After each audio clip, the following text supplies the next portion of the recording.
Yes. Hello, everyone, and welcome to the first Cofinity-X webinar series episode that I'm very happy to present you today. We have a very special guest from BMW, Oliver Ganser. But first of all, let me introduce you a little bit what is this webinar episode about. So, we from Cofinity-X, we are working to operate a decentralized data ecosystem.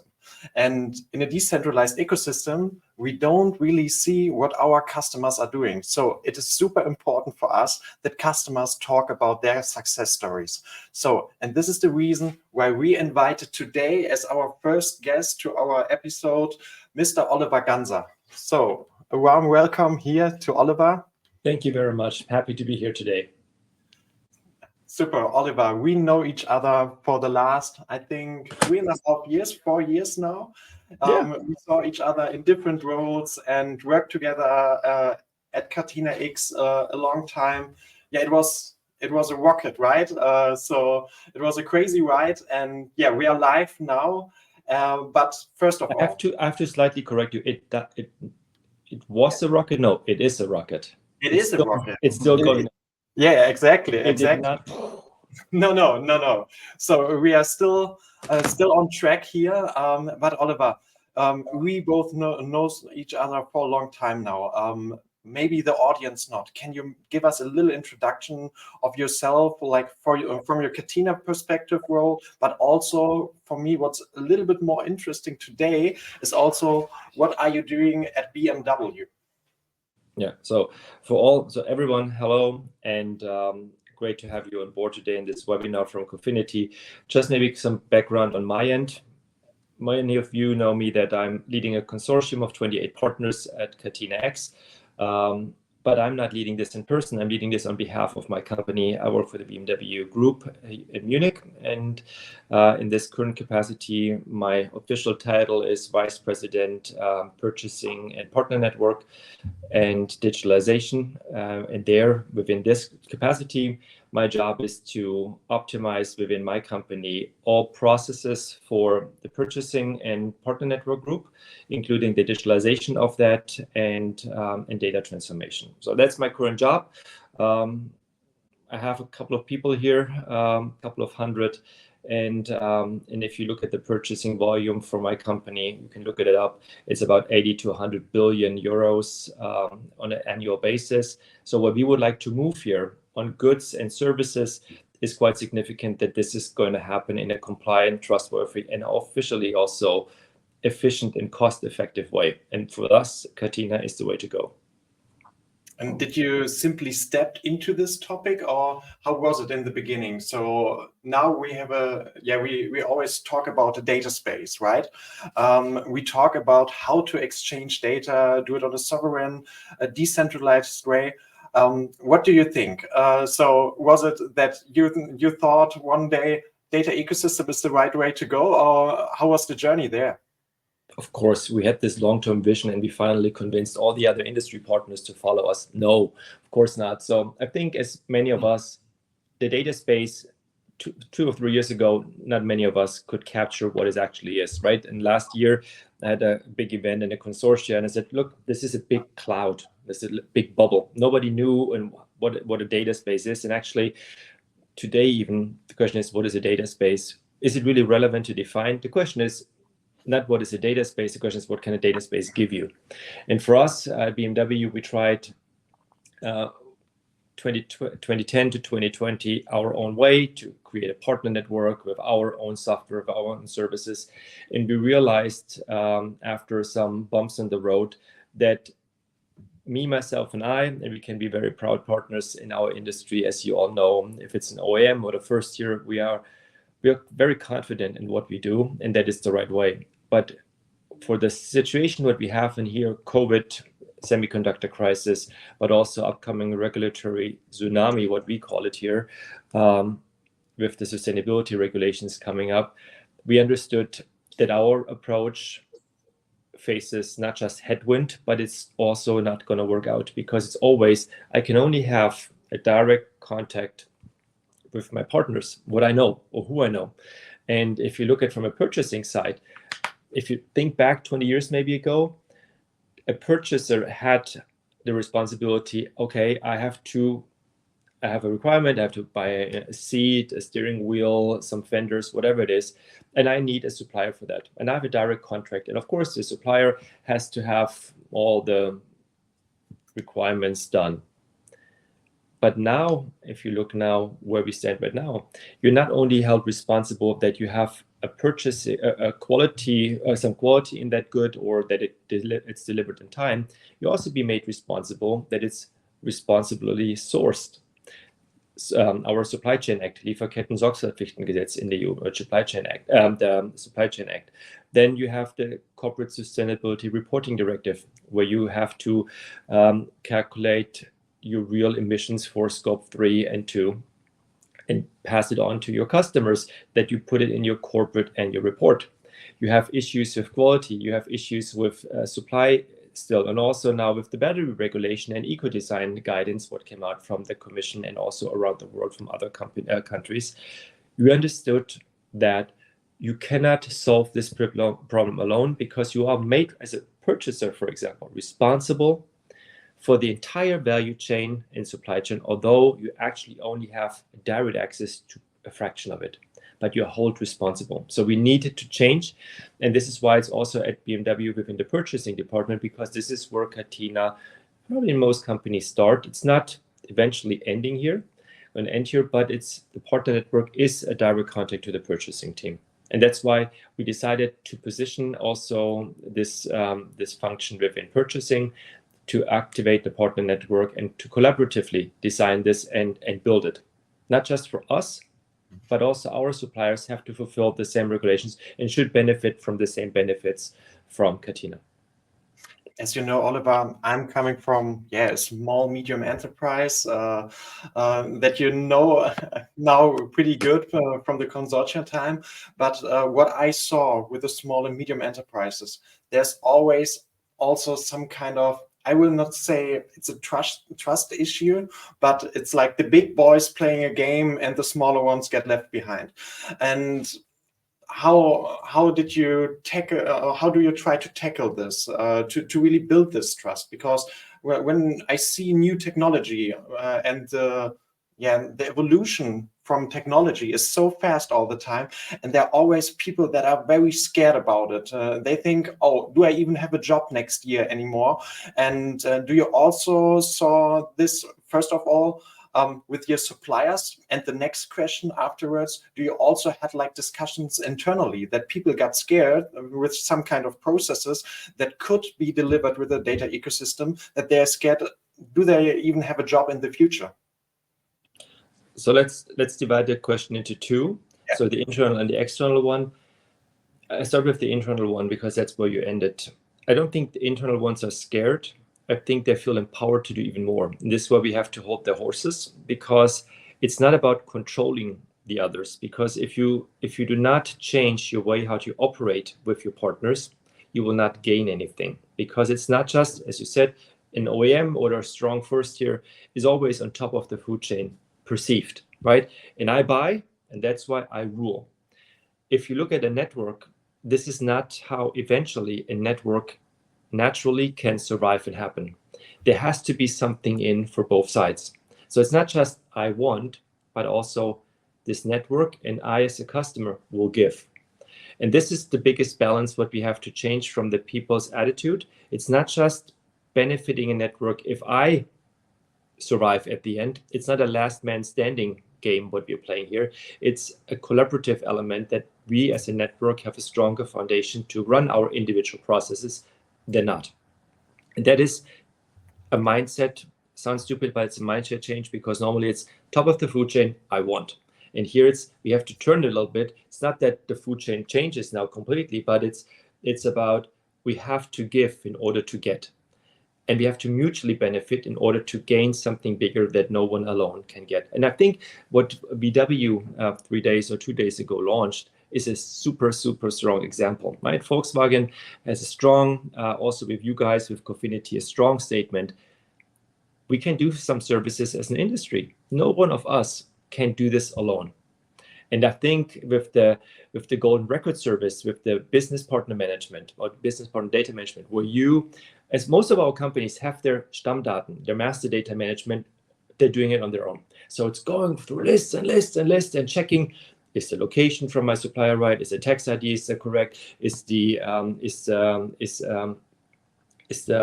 all the information what I have in master data accurate? The question is, why do we have to double check this? Why can we not just say, we have like the yellow pages, this is the single source of truth for the industry. It's not differentiating at all.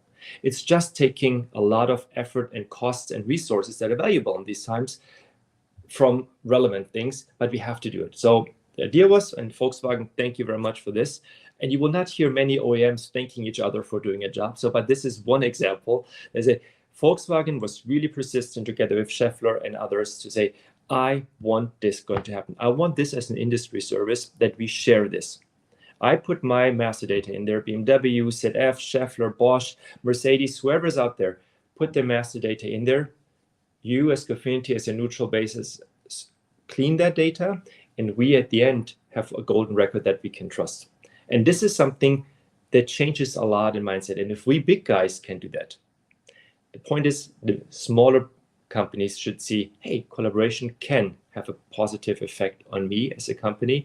And thank you again for promoting this. And we would like to really push this as in an industry to make sure that everybody understands it's not controlling.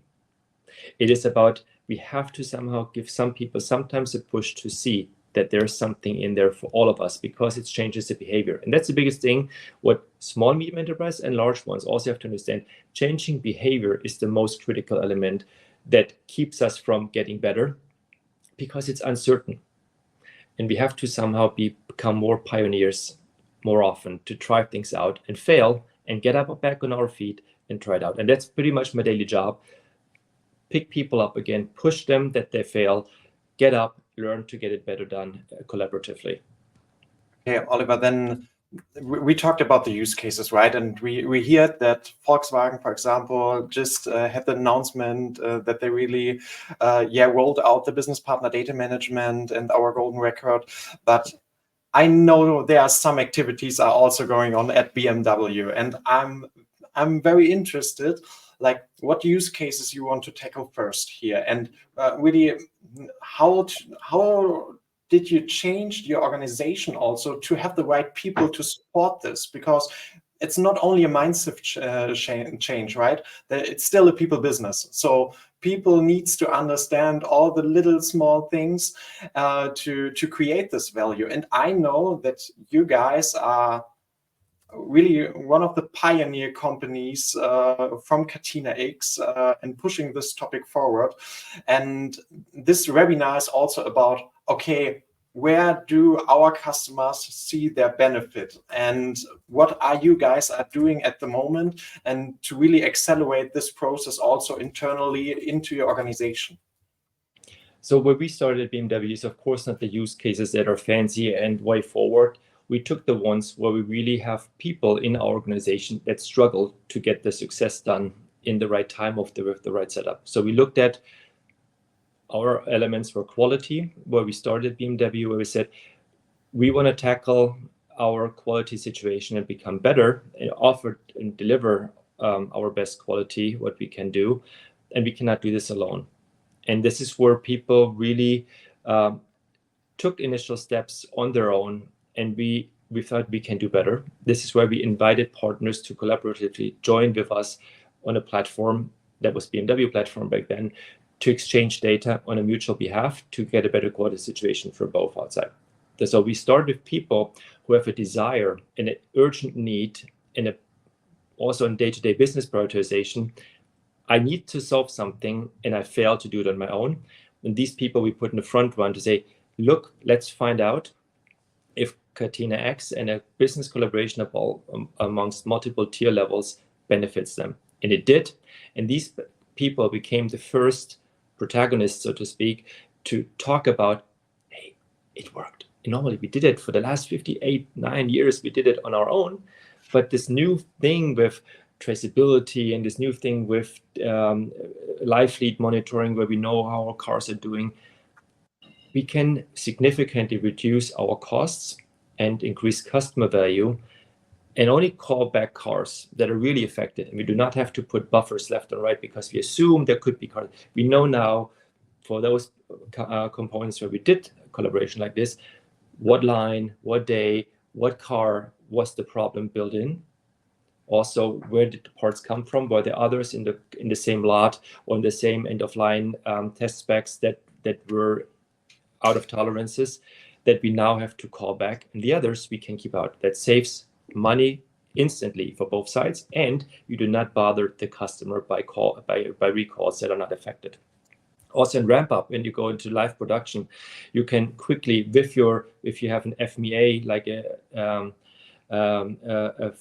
risk assessment of your products, if you have a live fleet and you have a live pipeline with what cars are out there and how do they really perform at the launch of a vehicle, and you feedback this to your suppliers directly, and they say, hey, this is what we used as a risk assessment initially.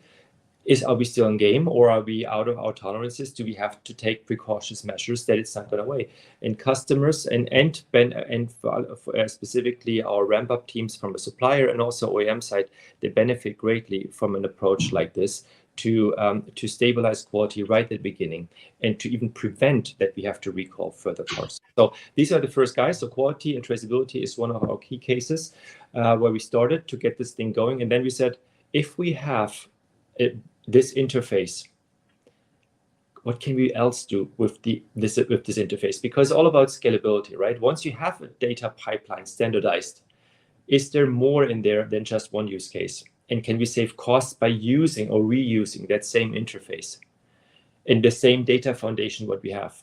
And then we start thinking about sustainability is actually another thing that is coming up.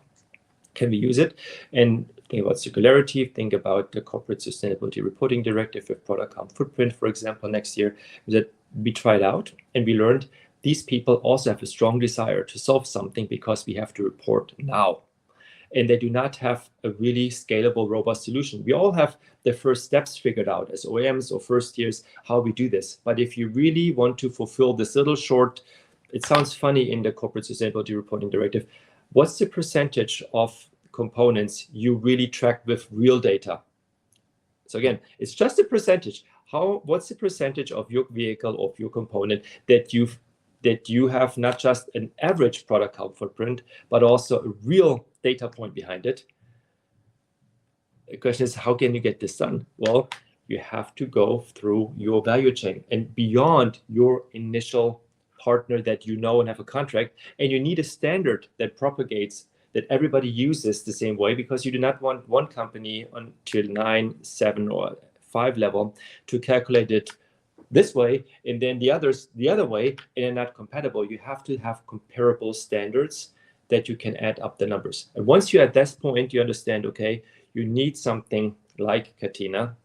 The people are desperate to find them to scale, that it's cost effective. And it's cost effective because you use the same interface like the EDC, you use the same network with the partners like the business partner numbers, like what we showed before with Volkswagen with the shared service. So you reuse, and the more you reuse and you understand, hey, I can actually balance things that cost money, I can do things that benefit me at the same time, and you do not have two separate business cases. You suddenly have one business case that is actually greenish, versus I have one positive and a negative one. You have actually, because you harmonize your standards and your networks, you suddenly become greenish or yellowish. And that's pretty cool. And then the ball starts rolling. And so from prioritization, quality, traceability is number one for us. CO2 calculation, sustainability is number two. Master data is number three. Just current business priorities for this year, rolling it out. Of course, we have demand capacity management and the best passports that are coming on the way as well. But these are top things. We go to our customers beginning and say, let's get this done and show mutual benefit. And thank you for this, first of all. I think it's super interesting to get this insights directly from you. What I'm also interested in, it sounds manageable, I would call it like this. How many people are involved in this process at BMW? Do you have a number that other companies can also get an idea? What does it take? I would like to say 150,000, all of our employees, but they're not. Okay, but we change. So it's pretty much with all other companies as well. Just because the brand is behind it, it's not 150,000 people, or at Volkswagen 400,000 people. But we have a significant amount behind it because we also run a lot of use cases, and I think that's why I give a vague answer. We have multiple jobs within my capacity, right? We have the job of running a consortium. I have a job to support the association, and I have to support my internal transformation at BMW. So I have inside and outside jobs, and they sometimes, from the teams, they mix. But if I would say, just at the onboarding and scaling, I would say it's a lower two-digit number, right? From IT, business, and communication transformation management, it's a lower two-digit number. So it's somewhere between 20 to 25. If you take all the others, if you take the development, etc., along, it's of course a little bit higher. That sounds already big for me, but yeah, when you put it in perspective for your company, it's a small amount of people that are really driving this forward. But there's also like this, I will not call it upselling, but as you said, you have the possibility when you have the baseline to really also participate in different use cases. And how important is it for you to have this standard in the industry? I mean, you exchanged data earlier as well, right? Now we have a different technology for it, but why is it so important to really use this EDC, so the Eclipse Data Space Connector here to exchange data? So what is the value for you from a BMW perspective? I think I addressed it a little bit already. For us, it's the reuse and scalability element. So I can reuse it amongst various business cases. It's not normally, and I'm open, also at BMW, it's not a greenfield where you can start, right? We have also, there's Excel, there's SharePoint, there's ABC, there's EDI. We have multiple, very heterogeneous landscape of interfaces.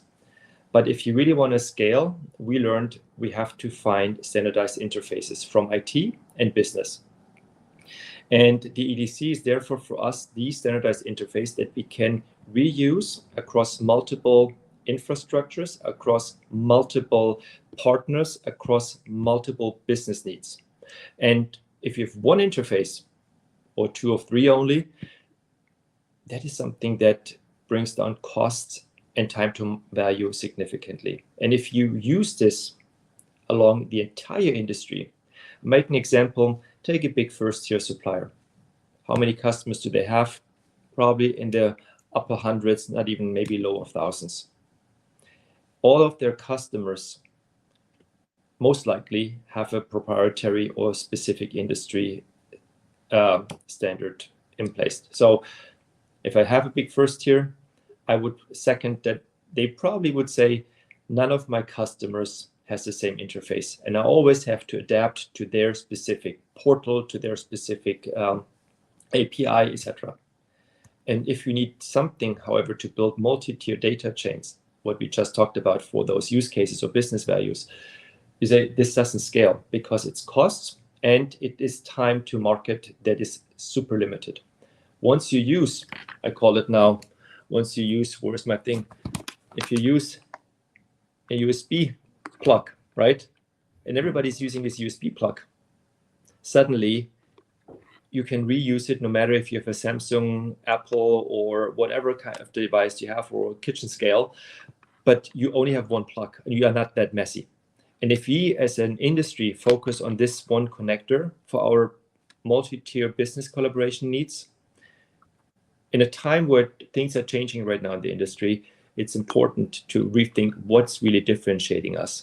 Is this differentiating us, or is this actually delivering value to scale and cover and save costs? And I strongly believe that the EDC is not differentiating in terms of I have a proprietary EDC. This is super cool that I can do it. It is something, the more people they use it, the more customers I can connect to without additional effort. I can reduce my costs, I can fulfill and optimize my business processes, and eventually, and that's a big thing, I can counterbalance various cases that are not profitable on their own, but I suddenly can put them on the same infrastructure and they become profitable and actually bearable. Because what's coming our way in our industry, if you look at the costs that are coming from other countries around the world, we have to think about how do we stay competitive. And you can bring down the cost of your products, of our vehicles and components. At the end, it's difficult. You have to reduce your fixed costs. And the fixed cost is all what's pretty much bothers us in Germany, high labor, and the same for Europe or also North America. High labor costs, slow to transition, etc. We have to, if we stay competitive in the worldwide market, we have to think our fixed costs, and they bring it down by optimizing our business process collaboratively with one EDC. That's the idea behind it. And we have now hit a lot of cost saving, but I remember it's also purpose driven, right, at BMW. So also the sustainability effect that comes here into place is way bigger than we can imagine at the moment. So there are so many things are going on in the world, and maybe we will not change it immediately, but maybe we can change the time how to react on things that are happening and be more in the driver's seat here to really have an impact. You as your role from your BMW perspective, when you look for suppliers, there's on the one side, of course, you need to fulfill some kind of standards and quality here to also be a BMW supplier. Is it already integrated at BMW also to look on the sustainability effect here as well? 100%. So I think my company, we would really like to position us not just on a communicative element that we are sustainable, but that we are also delivering on sustainability. Yeah, we want to become a sustainable company, and with this, you have to also show what you're doing. And if you want to bring down, and I said the product comfort footprint before, you want to show in your corporate annual report what we have been doing. And not just say, we assume we are there and this is the average. You want to deliver on this. And this is our purpose, to say, we believe in Catena because we believe that we have to do our job to decarbonize our value chain. We believe we only can do this when we can identify effective measures for supplier A, partner B, etc. And this is only happening if you not just say, average, everybody should now do this. No, partner A, partner B, BMW, X, Y, Z. You have to do this, we have to do this in order to reach the target, in order to fulfill our mutual requirements. And this can only happen if we have this, I call it, clear dedication to where the problem is actually occur, and then agree with that partner or with those partners to come up with mutual measures to bring it down or off the table. But for that, you need that purpose to say, we want to become as most sustainable company. We want to bring our costs down. This doesn't happen. You need somebody to pay the bill. So purpose driven is only one thing, but you have to also fund it. And if you don't have funding, your shareholders will say, it's great that you have a vision, but you have to make sure that you deliver on it, and how you pay for it without causing damage to your operative margin, etc. And this is, I think, a message to all of us here. I know if it's an OEM or first year, life is for one tougher or not, but for everyone is right now, the market is not this growth trajectory any longer. And if you want to grow, and if you want to fulfill and foster innovation and fulfill regulatory requirements, you have to invest. So the question is, where do you put your money and where do you save money? And that's why I say we want to grow with elements that I just mentioned, but we have to save costs on the other side to make this growth happening. And this is the circle what we have to think as and this is, I think, also from an organizational perspective, one of the biggest challenges what we at BMW went through at the beginning. We at BMW, we are very clearly structured into engineering, production, finance, etc. But if you look at Catena, the benefit is not if you structure it like this. If you bring Catena into your entire value chain process, internally and externally, that you have to embrace it across the entire company. And that's why we did right from the beginning a lot of top management involvement. How do we actually, what's the end game? What does the world look like in 5 to 10 years if we don't do it, and if we do it? And if you really think it at the end through, the top management at our place said, without a network, how else should it play out? So either all the regulatory requirements go away, there's a likelihood, but it's, I would say, more minor, or we have to fulfill and also position ourselves. Then a network, a collaborative network, is the only way forward, because that there's one company that takes up all the value stream and delivers all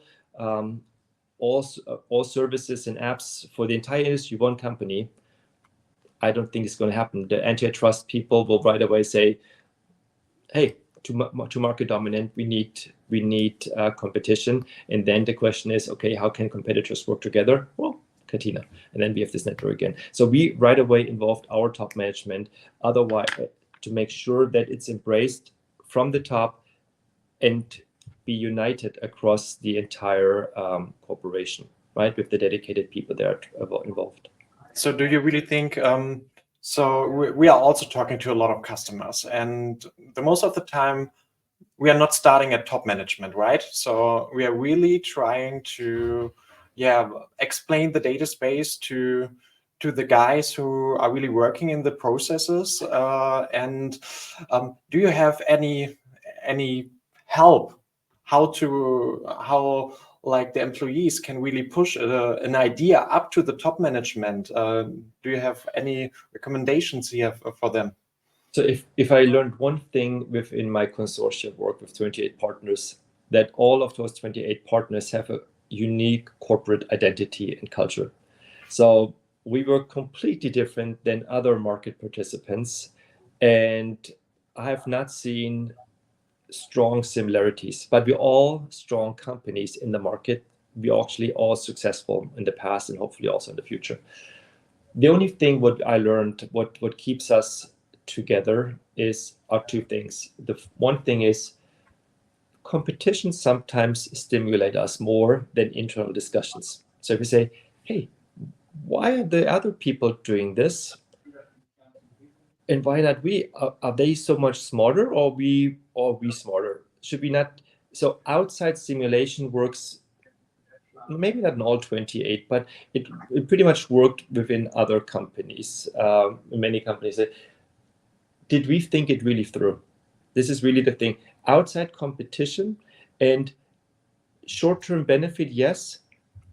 But if you think 5 to 10 years ahead, is this short-term way forward scalable to the end game, or call it end game, whatever you want to call it? And I really think for us, this was the important thing, to stimulate my own organization with outside perspectives and think about not just what can I do now and maybe fulfill the requirements tomorrow. Question is, do you have double investments? Do you invest now because you can fulfill next week, but you have to do pretty much the same investment because it will limit you the year after, because you have to start from scratch. And this is something that my company, cost saving, we don't want to do it twice. The end game is an open network, in our opinion. And if you look at market thing, outside stimulation helps. And this is where I can also only help if others have good examples, testimonials. Take the VW from the business partner management, or if we make maybe a statement that we have now with Covestro and others, BMW, the kidney, we can now calculate the product carbon footprint, or we have the statement with Drexelmeier out there, proving that others can get something out of it, and stimulating that, say, hey, I would like to have the same saving. That helps. Otherwise, it's just against your organization. You have to stimulate the organization can improve by using that, right? Don't work against it. Take the energy and derail it. Yeah. Maybe one or two more personal questions that I have. So when your boss was coming to you and saying, hey, we have here this Catena-X initiative,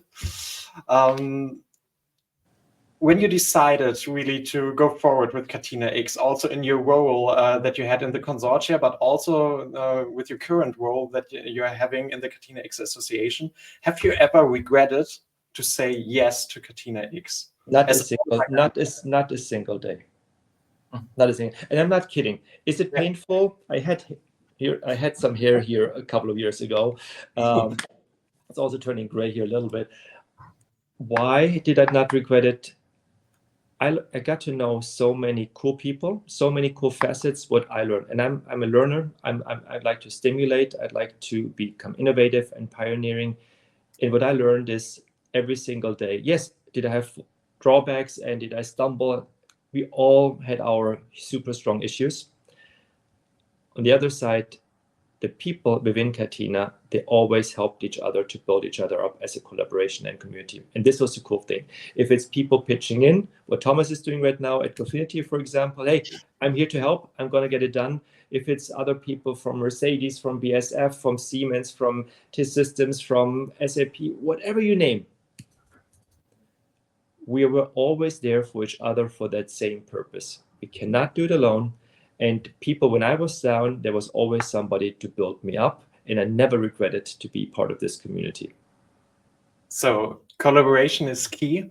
Also, BMW has is working in the open source community, Tractus-X, and also in the association. So what is it with the association, with the working groups, how this is benefit and really pays into the strategy of BMW here to send people from your own organization into committees, for example?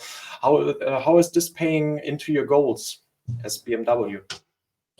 Well, I think it's pretty simple.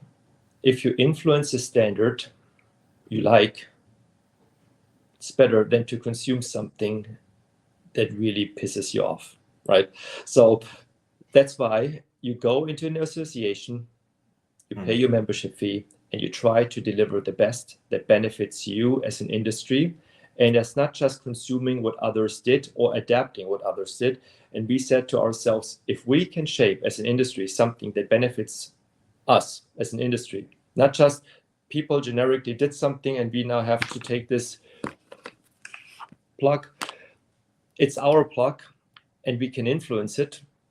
That's why we invest people within the association in the respective committees, because then we have a chance that it's also easier for us to adopt in our organization because it fits my needs. And again, cost, I do not have to adopt it and adapt it in hindsight. That's number one.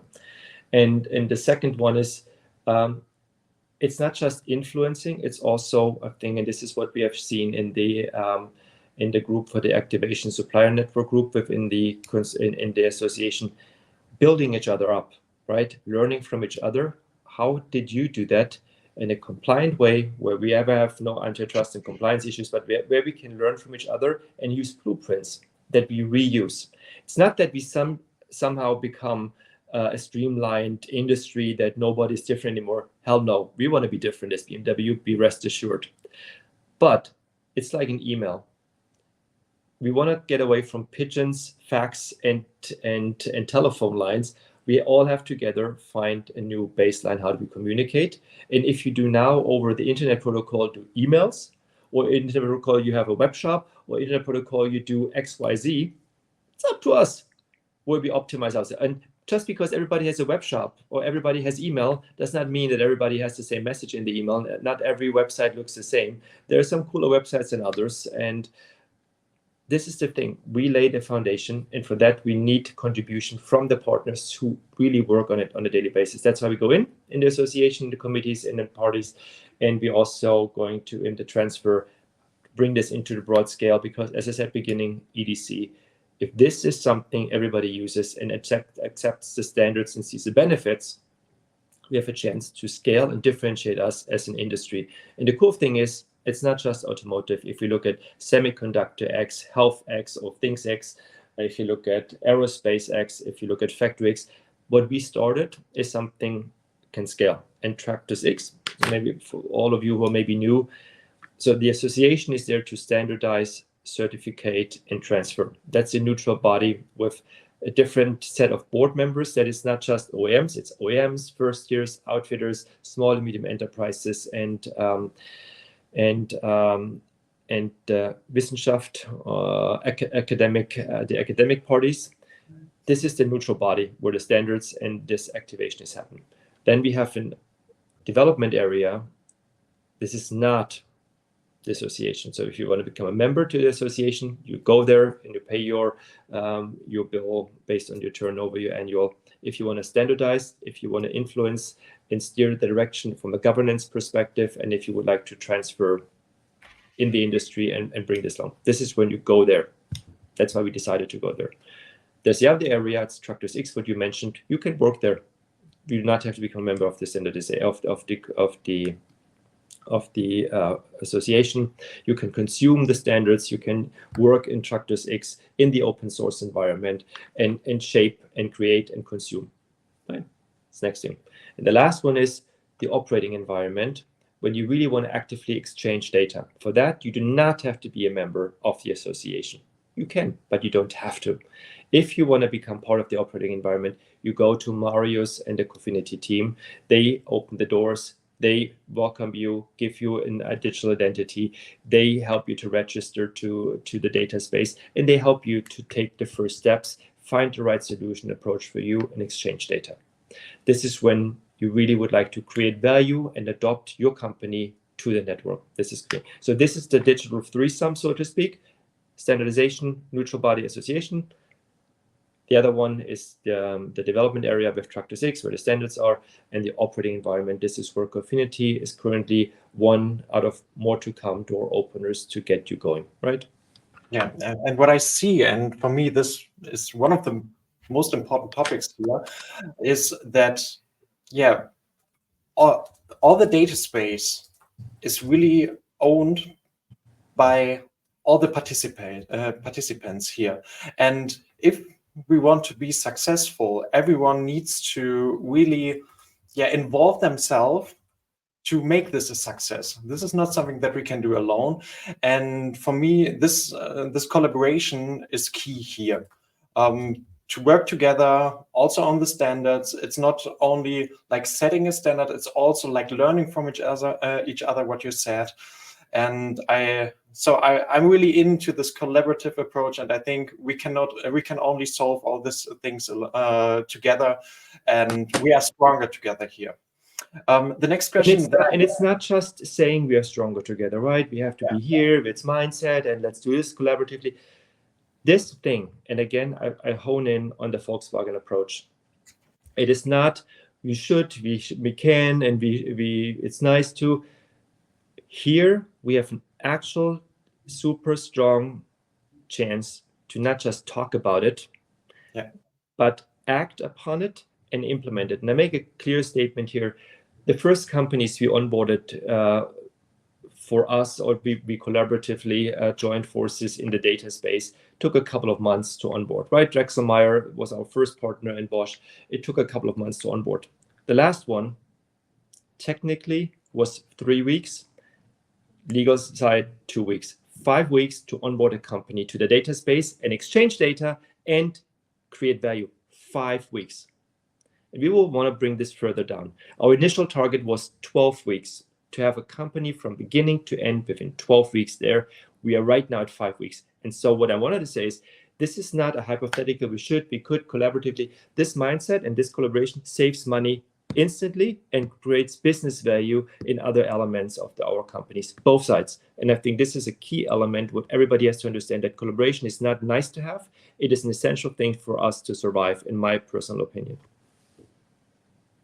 Thanks for this last statement. And now my last question that I have is, when you, Oliver, could change something in the industry, just a wish, what would it be? Can I wish somebody here, or what? So what could I change? What would I wish for? It sounds hypothetical a little bit, but a wish that everybody is giving it a try. Once you try it, you can always walk away if it didn't work out. But give it a try and be brave enough to take that step. Doesn't hurt, doesn't cost your life, cost some changes. But if you don't try, don't tell us that it's not going to work. Give it a try and then make your judgment. That would be my wish. Thank you very much, Oliver, for this statement. And yeah, we are now at the last 10 minutes of our first webinar session. First of all, I want to thank you, Oliver, again for all the insights that you have given us. And what we have now is the possibility that our viewers can just write down some questions in the chat, and we have the possibility to highlight it and answer it. So we have a question here from Nuria Rose. Oliver, do you have an idea whether it's available to use Catena-X approach in other industry like pharma? Absolutely, it is. If you look at the point, what I talked about before with things X, I think it's spelled SHIN things X. So there is a pharma space out there, and they do this. Mauro Bada is the guy who's heading it with Roche, with Merck, with others. And they're doing it the data space approach, that they also have value chains to get the pills and the creams and the medical supplements. They also have sustainability. They have regulations for traceability. They want to get interfaces to the doctors to exchange medical information. They want to do the same way. So yes, they want to do it. Things X is the thing called. It's good. It's happening for the last 2 years already. There's also a big website. You can look it up. Let me see if I find it right away, and then I can drop this in the chat in a second. And I think what we have is we already have the identity and the idea behind it, right? So do we have the possibility to maybe get another question here into this? So there's a LinkedIn user. What is your favorite use case within Catena-X? So hang on, just for this one, that everybody sees it. If they ask it, Things X is a website out there, one data space for health. Go for it. Perfect. So the next question from a user: what is your favorite use case within Catena-X, which is already implemented and live? So we have a couple of use cases out there. Oliver, what is your favorite one? I started at the beginning what I said before, how everything started at BMW. This is when I was for 2 years in a quality division, because we would like to bring down our quality. Traceability was one thing. And I like this case because it's an easy one. What did I produce? Where did I produce it? And traceability is for me the most favorite case. Why? It creates instant connection of the network. It lays the foundation for all the other use cases. And it's pretty much what everybody can do right away. With sustainability, you sometimes need more data because you don't have it. Traceability is a case. You lay a foundation for everything else to come, and you can actually get it done within 5 weeks. 5 weeks. Perfect. Next one, again from Nuria Rose. Which role does the support is she a watermelon, or what is that behind it? There's a watermelon behind, yeah. Which role does the support of the German government play in the Catena-X story? Would it be possible to unite 28 companies without support of the German government? I think so I have German government. So let's quickly answer this question together. The German government gives us money to become pioneers, to start or to act like a startup. They do not interfere in the trajectory or direction we're taking. So they have no direct or indirect influence on what we do. They give us money that we as an industry create. They have three things: interoperable, scalable, and self-sovereign network approach. That's our approach. Self-sovereignty in terms of decentral. There's no intermediary that hosts your data. We keep it our companies. That's one prerequisite. Interoperable. There's not one who dominates the network. It's interoperability of standards. Everybody can use it, and it has to scale around the world. These are the three prerequisites we have to fulfill from the German government. The rest is just funding money. The French people do it right now the same way, if I'm not mistaken, with Manufacturing-X. And so within the association, everybody can become part of this same movement. And what I also saw, Oliver, was when it helped a little bit to not bring the people together, but to really push it forward, to have a goal that we wanted to achieve in the beginning, to really work together. I think 1,300 pages I still have in mind, where we described how the data ecosystem could look like and what do we need for this. And yeah, also when we started to work in the funding project, yeah, it was Corona time. It was the beginning of Corona, right? And we also had to change how we worked together there. And even when it was really a not good situation with the start of Corona, we had the possibility to really accelerate the process, how we work together, digital in a way, and yeah, like how we develop software with multiple companies together. So for me, it really helped a little bit to kickstart it, to have a vision in mind where we want to go through. But everything was coming from the people behind it and with the idea and the vision. So it was a nice starting point. Yeah, but it was definitely important. Without, and that's a clear statement, without the German government, this initiative would not have been able to start, right? Yeah. So, but I would like to make clear also for the international partners maybe attending today, this is not hosted or controlled by the German government. It's controlled by the industry. The German government gave us seed money. They gave us the guardrails, the three things I just mentioned, with the same mindset that it has to benefit the global automotive industry and not the German only, right? But of course, you want to scale. That's important. Yeah. Okay, next question from Robert.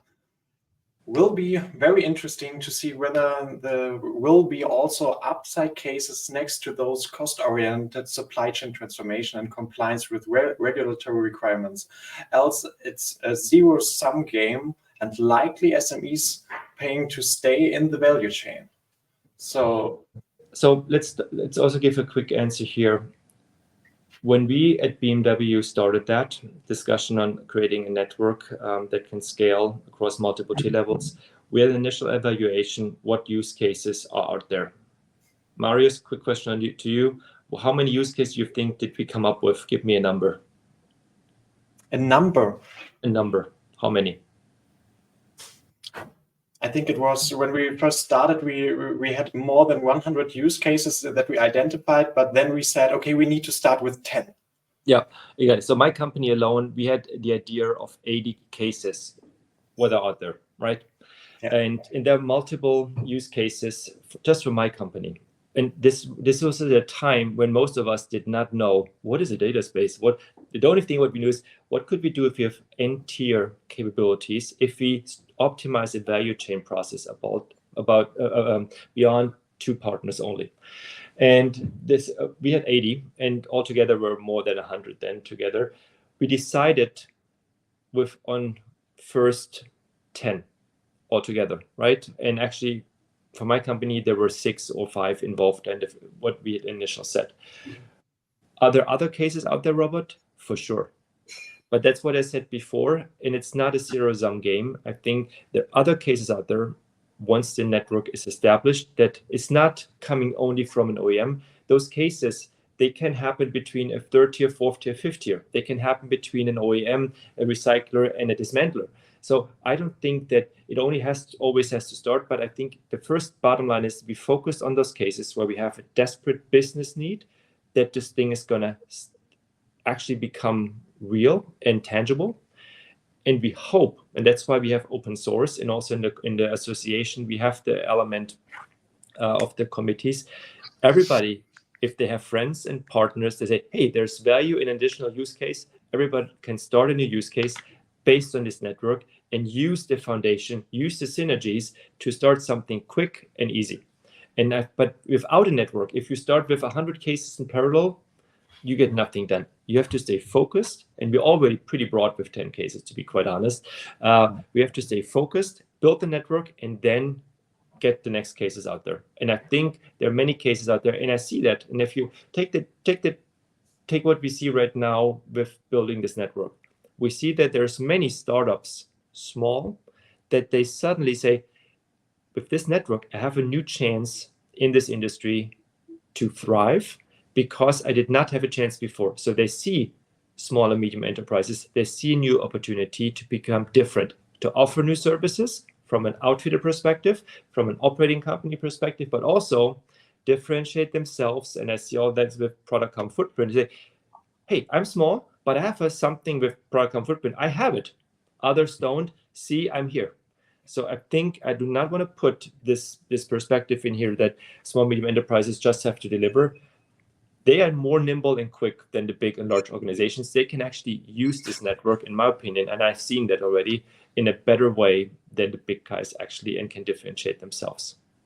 So, little call to action to all the customers, and it would, from my perspective, identify your role in the network, identify your use case, and then really reach out to us. So get in contact with us. We're also working together with advisory service provider who really helps you also to identify your role in the ecosystem.